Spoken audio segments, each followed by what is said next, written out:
ऐसा वैसे आपके पास कौन सी जादू की छड़ी थी? आपने शायद 16 का फिगर दिया था पीटीआई की सीट्स के लिए, और आपको क्या पंजाब में अब सियासी मंजरनामा बदलता हुआ नजर आ रहा है? तो एक तो जाहिर है वो मेरी कोई ज़ाती जाहिर है को मैंने वो पेशगोई नहीं की थी। वो जो सर्वेज आ रहे थे और मुख्तलिफ लोग जो जा रहे थे हल्कों में उसकी बेस पे, लेकिन इसके बावजूद मुझे यकीन नहीं था कि पीटीआई 15 मेरे हिसाब से बहुत ज़्यादा सीटें जीत गई। उसकी वजह ये कि इलेक्शन पूरा तैयारी पूरी थी पीएमएलएन की, इसमें शुबे वाली बात ही कोई नहीं है। इलेक्शन कमीशन साथ था, जहाँ जहाँ फेवर कर सकता था इलेक्शन कमीशन ने की है, इसमें कोई शुबा नहीं है।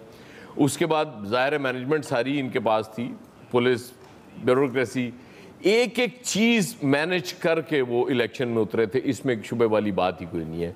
लेकिन वो कहते हैं ना, वो आज मेरी पीटीआई के दोस्त से भी बात हो रही थी, मैंने कहा यार वो जिन सीटों पे सर्वेज ये कह रहे थे कि कैंडिडेट्स बहुत वीक हैं आप लोगों के, वो तो हार जाएंगे, वो कैसे जीत गए? तो उन्होंने कहा जी वो एक वेव चल गई, उसका हमें फ़ायदा हो गया। जाहिर है एक तो वो तकरीरों में लोग जज्बाती हैं हमारे यहाँ, इसमें कोई शुबे वाली बात नहीं। दूसरा सबसे बड़ा फैक्टर वही है जिस फैक्टर की वजह से पीटीआई अपनी हुकूमत में 15 ज़िमनी इलेक्शन हार गई थी, वो महंगाई है। वो लोग मानने के लिए तैयार नहीं है कि आप सियासत नहीं रियासत बचा रहे हैं, तो रियासत उसको बचाने देते ना जो लगा हुआ था, उसको बड़ा गर्क हो जाता उसका।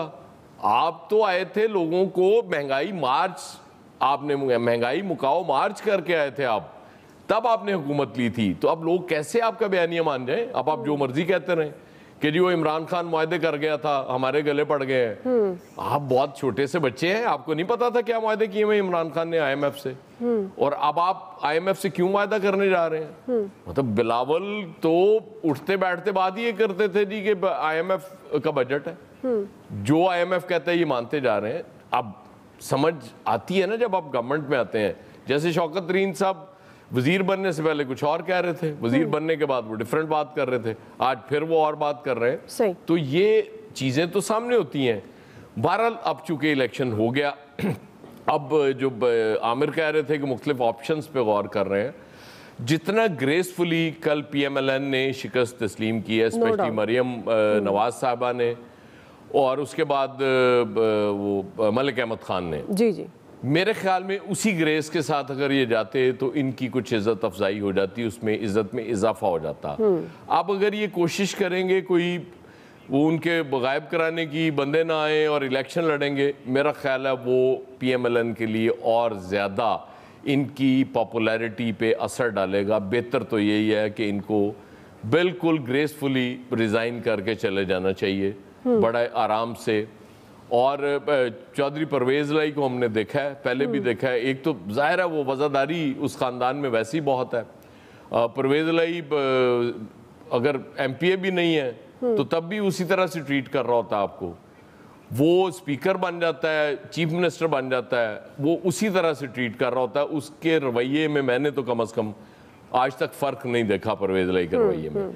तो मेरा ख्याल है कि इनको कुछ दरमियान में लोगों को डाल के परवेज़ इलाही साहब से बात कर लेनी चाहिए कि जी ठीक है, आपके पास चूंकि अब अक्सरियत है तो हम हट रहे हैं, आप आए, बिस्मिल्लाह करें, चीफ मिनिस्ट्री संभालें। आप कुछ चीज़ें भूलनी नहीं चाहिए। हमजा शहबाज जब तक कैद रहे वो ऑलमोस्ट डेली असेंबली में होते थे। जिस दिन इजलास नहीं होता था उस दिन किसी कमेटी में उनको शामिल कर लिया जाता था, और मतलब ये परवेज़ इलाही उनके लिए कर रहे थे। लेकिन बहरहाल सियासत बड़ी बेरहम चीज़ है, वो चीज़ें भूल बड़ी जल्दी जाती हैं।